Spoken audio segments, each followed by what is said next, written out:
देश के किसानों, गांव-गांव गलियों में ये क्रूर सरकार को उखाड़ के फेंकने का काम करो। इतनी बड़ी कील है, इतना तो रावण का अत्याचार नहीं हुआ। आपको शर्म होना चाहिए। आप एक तरफ राम की बात करते हो, क्या राम राज में ही हुआ था कि जो हक मांगे उसकी आवाज को दबा दिया जाए?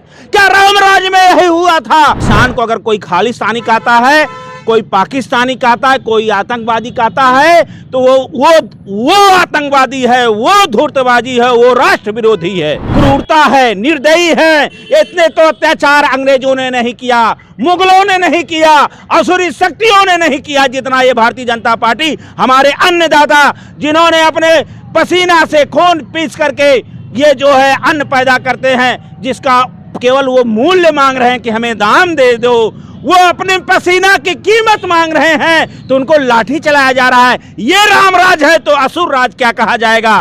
जो न्याय की बात करे, जो गरीब और किसान दबे कुचले लोगों की बात करे, भारतीय जनता पार्टी के निगाह में, गोदी मीडिया के दृष्टि में वो आतंकवादी, खालिस्तानी, पाकिस्तानी, सनातन विरोधी, धर्म विरोधी, हिंदू विरोधी, समाज विरोधी है। यही भारतीय जनता पार्टी का रामराज है कि सत्य बोलना दुर्लभ हो गया, किसान अपनी मांग न मांगे, नौजवानों के गरीबी, नौजवानों के बेरोजगारी पे बात ना हो। ये क्या हो रहा है? ये लोकतंत्र और संविधान किसानों के साथ अत्याचार है। ये भारतीय जनता पार्टी की क्रूरता है।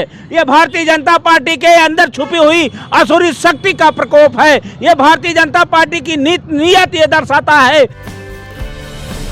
नमस्कार दोस्तों, दिल्ली के अंदर एक बार फिर किसानों ने धरना देना शुरू कर दिया है और उसी को लेकर देश की गोदी मीडिया ने किसानों को आतंकवादी, खालिस्तानी और देशद्रोही बताने का प्रोपेगेंडा करना शुरू कर दिया है। तो हमारे साथ में एक साधु संत है, उनसे जानने की कोशिश करेंगे जो किसान आंदोलन को लेकर किसानों को देशद्रोही, आतंकवादी जिस तरह से मीडिया और सरकार उनको प्रस्तुत कर रही है, क्या ये किसान आतंकवादी है जिस तरह से मीडिया प्रोपेगेंडा कर रही है?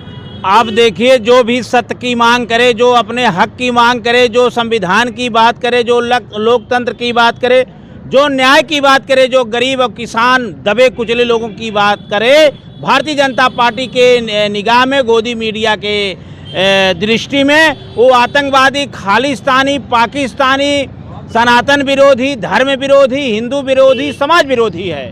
केवल अगर सच के रह गया है तो यही भारतीय जनता पार्टी का रामराज है कि सत्य बोलना दुर्लभ हो गया, किसान अपनी मांग न मांगे, नौजवानों के गरीबी, नौजवानों के बेरोजगारी पे बात ना हो। आज जो अन्नदाता है, जिससे देश में नहीं पूरे विश्व में जो प्रसिद्ध किया जाता है, भारत किसान प्रधान देश है।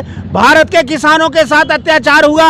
जो काला कानून उस समय विधानसभा के चुनाव को देखकर उन्होंने वापस लिया था, एमएसपी पे जो उन्होंने वादा किया था, वह वादा नहीं पूरा किए। आज देश का किसान जब अपना हक मांगने के लिए जा रहा है और हक मांग रहा है, पूरे बॉर्डर को सील कर दिया गया, ऐसे अन्नदातों के ऊपर बर्बर लाठियां चलाई जा रही है, रबर की गोली मारी जा रही है, आंसू गैस पे छिड़काव हो रहा है। ये क्या हो रहा है? ये लोकतंत्र और संविधान किसानों के साथ अत्याचार है। ये भारतीय जनता पार्टी की क्रूरता है। ये भारतीय जनता पार्टी के अंदर छुपी हुई असुरी शक्ति का प्रकोप है। ये भारतीय जनता पार्टी की नीयत ये दर्शाता है। विश्व में ये जगजाहिर हो गया है कि इनके में केवल 10% लोग पूंजीवाद का बढ़ावा दिया है, तो भारतीय जनता पार्टी ने दिया है। इससे 90% लोग दुखदाई हैं। इसकी जो आवाज उठाएगा, इनसे आप बात करो। आज किसान अपनी मांग रहा है तो इससे कह रहे हैं खालिस्तानी है, ये आतंकवादी है। तो ये कांग्रेस का एजेंट भी बताया जा रहा है कि कांग्रेस ने इनको दिल्ली भेजा है। तो कांग्रेस ने अगर भेजा, समाजवादी ने भेजा, बसपा ने भेजा, अगर विपक्ष ने भेजा तो विपक्ष आतंकवादी है?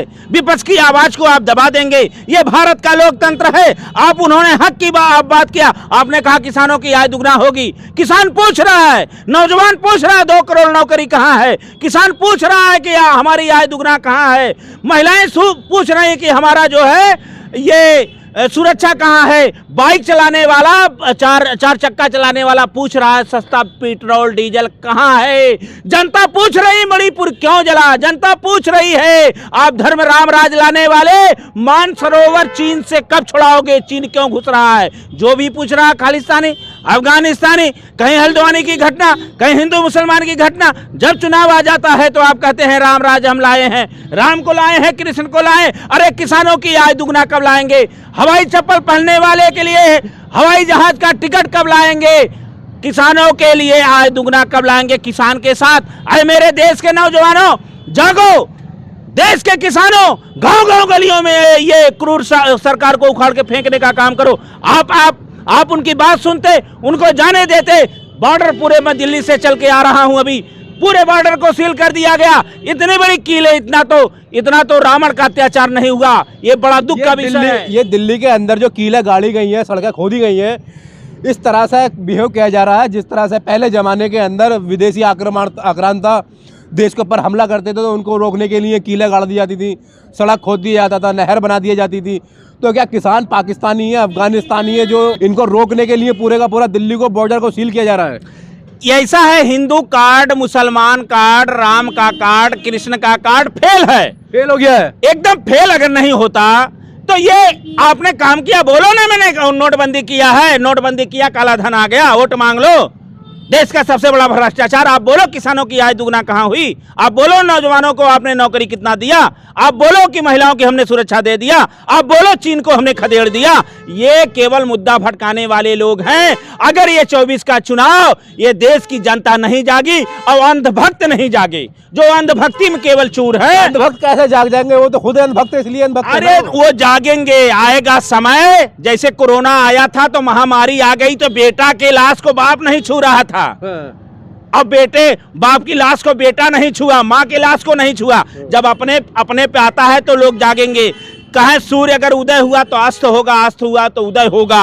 और ये बहुत क्रूरता है, निर्दयी है। इतने तो अत्याचार अंग्रेजों ने नहीं किया, मुगलों ने नहीं किया, असुरी शक्तियों ने नहीं किया, जितना ये भारतीय जनता पार्टी, हमारे अन्नदाता जिन्होंने अपने पसीना से खून पीस करके ये जो है अन्न पैदा करते हैं, जिसका केवल वो मूल्य मांग रहे हैं कि हमें दाम दे दो, वो अपने पसीना की कीमत मांग रहे हैं, तो उनको लाठी चलाया जा रहा है। ये रामराज है तो असुर राज क्या कहा जाएगा? भारत रत्न दे तो दिया चौधरी चरण सिंह को, MS स्वामीनाथन को। ये वो स्वामीनाथन को दे दिए, वो तो चवन्नी डॉलर में बदल गया। जयंत जी चवन्नी थे, अब डॉलर हो गए, चवन्नी डॉलर बन गया। आप चौधरी चरण सिंह, अरे जो संघर्ष का आदी होगा वो चौधरी चरण सिंह वादी होगा। जो संघर्ष का आदी होता है वही समाजवादी होता है, जिसके अंदर इंसानियत हो। चौधरी चरण सिंह की एक विचारधारा थी, एक सोच थी कि हमारा किसान जब खुशहाल होगा, हमारा खेत खलिहान जब खुशहाल होगा, तब हमारा देश खुशहाल होगा। लेकिन भारतीय जनता पार्टी में जब पूंजीपति खुशहाल होगा तभी राष्ट्रवाद होगा। गरीबी लाना इनकी नीयत है, अब गरीबी मिटाना इनका नीयत हो गया। अब ये बता दीजिए, अभी तक जो है, जो विपक्ष बोलता है उस बार भी खालिस्तानी कहा जाए, जो सत्य बोल दे उसे आतंकवादी कहा जाए, जो अगर इंसाफ और लोकतंत्र की बात कहा उसको राष्ट्रद्रोही ये साबित कर दे रहे हैं। तो निश्चित तौर से ये संविधान बदलना चाहते हैं, लोकतंत्र बदलना चाहते हैं। वे हमारे किसान आज अपने सब कुछ छोड़ करके, सब कुछ त्याग करके आज लाठियां चला रहे हैं, खा रहे हैं। आज उनको बर्बर क्रूरता के साथ, निर्दयी के साथ, जितना कोई शब्द नहीं है जिनका इनका विरोध किया जाए। आप अगर भारतीय जनता पार्टी में शर्म है, आप शर्म करो, आपको शर्म होना चाहिए। आप एक तरफ राम की बात करते हो, क्या रामराज में ही हुआ था कि जो हक मांगे उसकी आवाज को दबा दिया जाए? क्या रामराज में यही हुआ था कि गरीब किसान को उसका हक न दिया जाए? ये बड़ा दुर्दिन आ गया है, इसका हम घोर निंदा करते हैं। जो सच्चे सनातनी हैं, जो सच्चे राम भक्त हैं, जो सच्चे राष्ट्र प्रेमी हैं, इनको सबक सिखाएंगे। और ये हताशा है, इनको उत्तर प्रदेश से सबसे ज्यादा हताशा है। जिस तरह से उत्तर प्रदेश के अंदर किसानों के एक बड़े नेता चौधरी जयंत चौधरी को भारतीय जनता पार्टी ने अपने पाले में खींच लिया है, अब किसान आंदोलन दिल्ली के अंदर चल रहा है। एक मिनट, तो क्या लग रहा है जो जाट समाज किसान माना जाता है वो इस किसान आंदोलन के बाद भी जयंत चौधरी के साथ जाएगा या भारतीय जनता पार्टी के खिलाफ वोट करेगा? ये तो आपके सामने है। अगर जयंत के साथ अगर जाता तो आंदोलन नहीं करता, ये प्रमाण है। जयंत के साथ वो किसानों के नेता थे और अखिलेश यादव जी को बधाई वो दें कि अगर वो राज्यसभा नहीं भेजे होते तो जयंत जी की राजनीतिक हत्या हो गई होती, उनको कोई पूछता नहीं। और किसान अपने हक के लिए लड़ेगा। किसान जयंत के साथ नहीं है। जयंत के साथ हो तो जाके रोक ले बॉर्डर पे, जयंत जी चले जाए बॉर्डर पे, नहीं जा पाएंगे क्योंकि जयंत को अपने सुख से मतलब है, अपनी सुविधा से अब मतलब है। चवन्नी को डॉलर में बना दिए, उनको अब मंत्रालय से मतलब है, उनको अपने सुख सुविधा से मतलब है। चौधरी चरण सिंह के आत्मा अभी भी रो रही होगी कि अरे जयंत आपने क्या कर लिया मेरे नाम पर। अरे जयंत तुम किसानों के लिए लड़ना चाहिए। जयंत को उनकी आत्मा कोस रही होगी कि आप किसानों के लिए लड़ाई लड़ो। किसान आज लाठी खा रहा है और तुम डॉलर और मलाई लेकर के मंत्रालय के चक्कर में पड़े हो, तो उसे किसान इससे किसान जयंत के अब झांसा में पड़ने वाला नहीं है। जिस तरह से आप साधु संत हैं, आपका साधु संत समाज किसानों का समर्थन करने के लिए क्या रणनीति अपनाएगा? हम लोग रणनीति अपनाएंगे, गली गली में, गांव गांव में, देश देश में, जिला जिला में घूम करके ये इनके पाखंडवाद का पर्दाफाश करेंगे।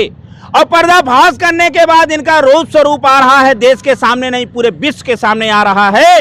भारतीय जनता पार्टी पूर्ण रूप से गरीबों को, मजदूरों को, पिछड़ों को, दलितों को, अगड़े जितने लोग दबे कुचले, केवल इनको हिंदू बना करके आतंकवादी, इनसे पूछो आतंकवादी हिंदू, मुसलमान पाकिस्तान, चीन, इसके अलावा इनके पास, इनसे पूछो 2 करोड़ नौकरी कहाँ है, कहेंगे ये खालिस्तानी है तो पाकिस्तानी है।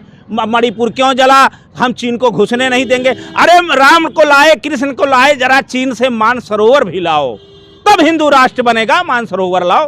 तो ये सब धर्म और मजहब की बात नहीं। किसान को अगर कोई खालिस्तानी कहता है, कोई पाकिस्तानी कहता है, कोई आतंकवादी कहता है, तो वो आतंकवादी है, वो धूर्तबाजी है, वो राष्ट्र विरोधी है। जो किसानों को आतंकवादी कह रहे हैं वो आतंकवादी आपकी नजरों में? अरे क्या किया जाए, किसान को हमारे आतंकवादी कहेंगे तो हम उन्हें क्या कहेंगे, राष्ट्रवादी कहेंगे। हमारे किसान तो राष्ट्रवादी कहते हैं अपना पे। वो उनकी सर्टिफिकेट है, इसलिए हम ये कह रहे हैं और इनकी हम घोर निंदा करते हैं। और देश के नौजवानों, गरीबों, मजदूरों, किसानों से मेरा निवेदन है, अरे जागो। नहीं जागोगे तो ये बदल देंगे, ये तुम्हें गुलाम बना देंगे, ये तुम्हें मजबूर बना देंगे। जो हमें संविधान के तहत बोलने का अधिकार मिला है, जो हमें लोकतंत्र में अधिकार मिला था अपनी आवाज को उठाने के लिए, आज कोई भी धरना होता है, कोई भी किसी तरह से अगर प्रोटेस्ट हो रहा है तो उसको भारतीय जनता पार्टी दबा करके अपना सिक्का जमाना चाहती है। इसलिए इसकी हम घोर निंदा करते हैं। आने वाला समय इनको सबक सिखाएगा। आप हिंदुओं से क्या अपील करना चाहेंगे आप, क्योंकि आप हिंदू समाज के साधु संत हैं? हम पूरे हिंदुओं और पूरे देशवासियों से अपील करना चाहते हैं कि आप इनके झांसे मत जाओ। ये पाखंडवादी हैं। सच्चे हिंदू अगर उत्तर प्रदेश में आप देखो, जिसने कहा पीडीए मेरा भगवान है, अखिलेश यादव हैं। अच्छा, सच्चे हिंदू अखिलेश यादव है? अखिलेश यादव है। हिंदू तो यही है। रामचरितमानस में भी ये लिखा है, नोई निवृत्त पात्र विश्वासा निर्मल मन हिर निदासा। उन्होंने कहा कि यह ने चलती चकिया देख के दिया कबीरा रोय, 2 पाटन के बीच में साबित बचाना कोई। कबीर साहब ने कहा था कि पाथर पूजे हर मिले मैं पूजू पहाड़, इससे भली चाकिया पीस खाए संसार। कि जब तक गरीब के घर में खुशहाली आएगी नहीं, नौजवान को नौकरी नहीं मिलेगी, महिलाओं को सुरक्षा नहीं मिलेगा, उनको पूरा लाभ, किसानों को दो गुना जो आय का जो 2 गुना लाभ नहीं मिलेगा, तब तक देश का और ये भला होने वाला नहीं है। ये लोग केवल हिंदू के नाम पे वोट लेने वाले हैं। जब उनको हक देना होता है तो उनको खालिस्तानी, पाकिस्तानी ये सब बताते हैं। इसलिए महंगाई, भारत रत्न बांटने से महंगाई खत्म हो गई, या किसी को रत्न कागज पे बटा मिल गया, चला, सम्मान है, बधाई है, ये वोट के समय ही आ गया, तो ये निश्चित रूप से भारतीय जनता पार्टी की घबराहट है। पूरे देश से भारतीय जनता पार्टी जा रही है। आज ईवीएम भी हट जाए तो 40 सीट से ज्यादा उनको नहीं मिलेगा। अच्छा, ये भारतीय जनता पार्टी को सिर्फ ईवीएम पर भरोसा है क्या, जो मतलब कहते हैं? गारंटी है तो ईवीएम की है। ईवीएम हटा के देख लो, 40 सीट से ज्यादा उत्तर प्रदेश में 1 सीट नहीं मिल रही उनका। अखिलेश यादव जी हर गली, हर गांव में, हर दिल में बसे हुए अखिलेश यादव। सबका एक ही है विश्वास और एक ही है सबका विश्वास और एक ही उम्मीद है। और ये आपकी देखो साइकिल एकदम सब पे हो गई है भारी। अब पीडीए जिस तरह से कल राहुल गांधी ने कहा है कि अगर इंडिया गठबंधन की सरकार बनती है, सबसे पहली कैबिनेट के अंदर एमएसपी के लिए कानून को मंजूरी दी जाएगी, उसके बाद संसद के अंदर कानून बनाया जाएगा। तो आप राहुल गांधी के इस वादे पर भरोसा करते हैं? निश्चित तौर पे मैं विश्वास हमें करना होगा और हम कर रहे हैं कि इंडिया गठबंधन की सरकार बनती है। किसानों को, गरीबों को, मजदूरों को, देश में शांति अमन होगा, गरीबी दूर होगी, महंगाई दूर होगी, पाखंडवाद समाप्त होगा, समाजवाद का राज होगा। किसानों को, और किसान निश्चित तौर से इंडिया गठबंधन के साथ अब वोट करेंगे, क्योंकि उनके ऊपर बहुत अत्याचार हो गया है। इंडिया गठबंधन को वोट करेंगे और करना चाहिए। अगर जो नहीं किया तो देश फिर गुलामी की तरफ जाएगा। बहुत बहुत धन्यवाद।